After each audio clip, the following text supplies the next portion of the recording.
Let me tell you about the power of distractive energy and how you have to constantly pray and work with the Creator against it. Okay? Some of you don't think how important it is to combat this energy. Let's say that you're on a roll as far as your job or your relationship. Things are advancing well, things are doing very well. And all of a sudden you get blindsided by a situation that you weren't prepared for, or you wind up having to spend a little extra energy on something unexpected that comes up. It happens to all of us in life because that's part of the life cycle. Life is constant change. That's what happens. And that's part of the reason why we need to have a spiritual connection, because when these unexpected situations come up, we as humans are not prepared to deal with them on our own, and we do need some type of spiritual guidance to get us through, because we don't always land on our feet all the time. So, with that being said, and I do apologize for the noises in the background because I'm setting up my media in the background. But anyway, back to what I was saying. You have to be prepared to combat distractive energy by staying consistent with the goal that you have in mind. You have to have tunnel vision. You have to stay straight on the path, no matter what. And in order to do that, you have to have your elements in place. You have to have your surroundings organized. You have to have all of the players in place. You've got to have the right people around you. You have to, at all times, and that requires a certain amount of maintenance. You got to make sure that everything, all the puzzle pieces are in the right place. You got to have all the dominoes in the right order. You've got, and it takes a lot of work all the time. And there are times where you're going to be so tired. And you're going to be like, I'm so tired, so tired. And those are the times where you go to the Spirit and ask for extra strength. You have to do this. So you got to keep that connection alive at all times. And there are going to be times where you're going to try to be distracted. Things are going to be thrown at you to weaken you. And there are times where some of us fail. And when we do and we get weakened, we wonder why things just disappear so quickly. So quickly. You don't understand why it happened so quickly.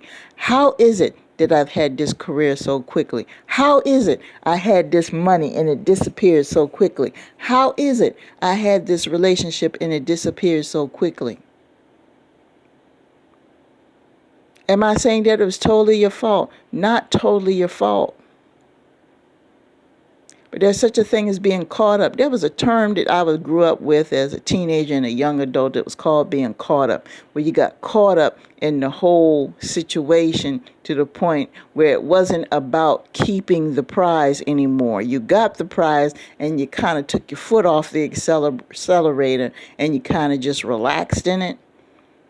And you ignored the fact that, hey, you know what, I got to try to maintain this in order to keep it. With great privilege comes great responsibility. I forgot who said that, and I apologize because I should have Googled this before I started speaking this morning. But I'm sure you guys are going to figure out who it is, and you'll probably put it in the comments, and I appreciate that. And that's true. And people get caught up. So you got to be careful. Distractive energies. How many times have you seen situations where people would have X, Y, Z, things that other people only dream of, and then the next day is gone, and they're sitting there wondering why? Why? Why? They got caught up. But let me tell you what else distractive energy does. Distractive energy changes your attitude about things to the detriment. It could change your attitude where you are not a very nice person. It could change your attitude where you're a very arrogant person, a very condescending person. You're not as approachable as you used to be. And you can actually ostracize people at a time where you need people the most. Because see, what happened is that you realize you silently getting bitter behind the fact that the fruits of your labor don't taste as good as you thought they would be. See, everything that you had before as a result of your efforts, they're not there anymore. So you're feeling a certain type of way now.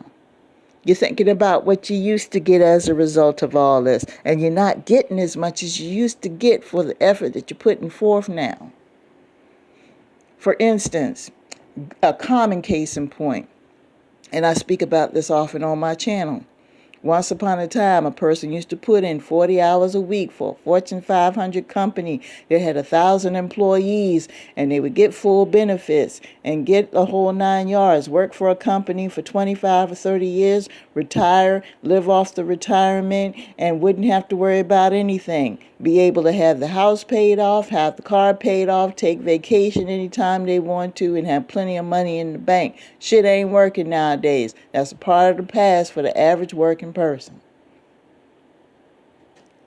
It's not that lifestyle anymore.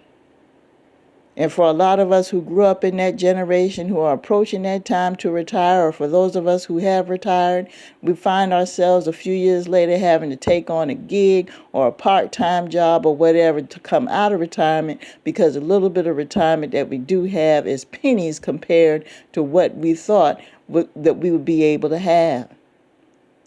It doesn't last as much anymore. I've had people tell me how they went and worked for a job for 25 or 30 years, be in retirement for less than 5 years with $200, $300, $400, $500,000 sitting in the bank, stocks, bonds, and a house is paid for, and would turn around and have to get a job in less than 5 years because the money is gone. Not because of health reasons, not because of crisis in the family, but because the cost of living was so high, period. Because the investments that they made didn't pay off, period. Because of low interest bearing investments. The money didn't last. If you break it down, if you only had $300,000 over 5 years, that's only $60,000 a year. That's close to that's just above the average median income in the United States, people. It's not much. And if you're retired and doing nothing, you're doing nothing but consuming because you're not working. So you're just consuming. So what do? So now you got to change your mindset to go back to work for God knows how long, until when? Death? Or what about the people who are approaching a retirement age and can't do it because all of a sudden, right before retirement, they have a sudden obligation. They have a sudden health crisis with because the medical insurance doesn't cover everything, and they don't have enough money, or they have a sudden failed investment, it tanked because they chose a certain stock or chose a certain financial pick or whatever it was, and they threw all their money into it, and all their money, they got involved in some kind of scheme or whatever, and all their money tanked, and all their money is gone. And here they are, 1, 2, 3, 4, or 5 years from retirement, and they can't retire, and they're stuck having to continue to work. 15, 20 years ago, it was okay for them to do 16 and 18-hour days. Their bodies can't handle it anymore. What was okay to do at 35 and 40 is it doesn't feel good at 55 and 60. It's different. You're going to feel differently. Sure, you can change your diet and you could take a few health supplements, but those are still adjustments that you have to make in order to keep going. You still need a certain amount of sleep at a certain age. You still need certain nutrients in your diet at a certain age. Your body is more susceptible to certain conditions and diseases as you age, period. Doesn't matter how much work you've had done. You've got to make adjustments as you age. And if you're putting in those type of hours and you haven't made any adjustments to your diet or your routine as you age, guess what's going to happen to you? I hear stories now of friends of mine right now that are going through it. They're supposed to be approaching their golden years where they're supposed to relax, and they may have a financial burden where they got to take in relatives to care for all of a sudden because of tragedy or loss. Somebody might be incarcerated. They could be on drugs. And as far as I'm concerned, incarceration on drugs, they're both prison as far as I'm concerned. One is a mental prison and the other one's a physical one. Pass judgment on that statement if you want to. Either way, that person is not in a condition to do shit for nobody. If you have someone that is struggling with a substance abuse problem, some sort of addiction, they are not in a position to do anything for anybody. So be prepared. If someone is incarcerated and has a problem with not being incarcerated, then be prepared.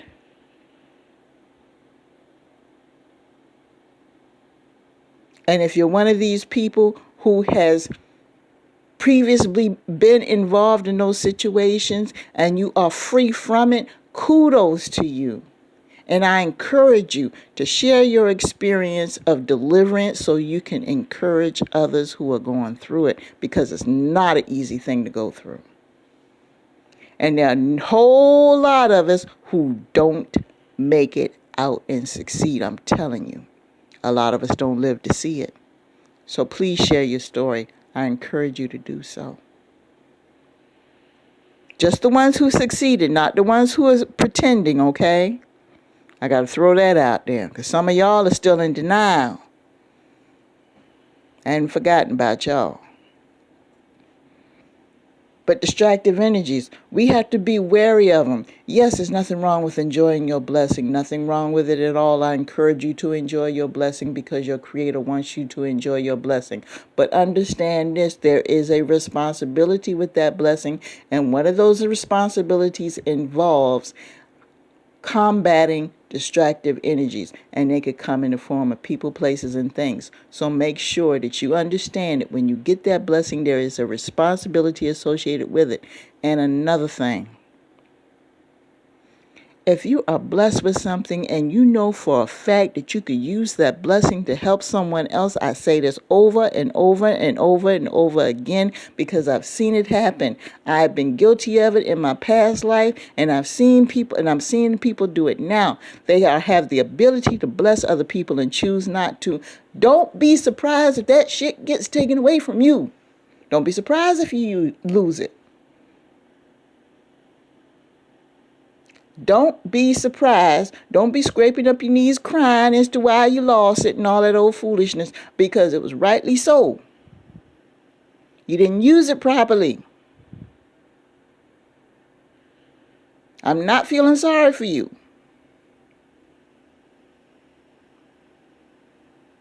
Combating distractive energies. Do it. Don't get caught up.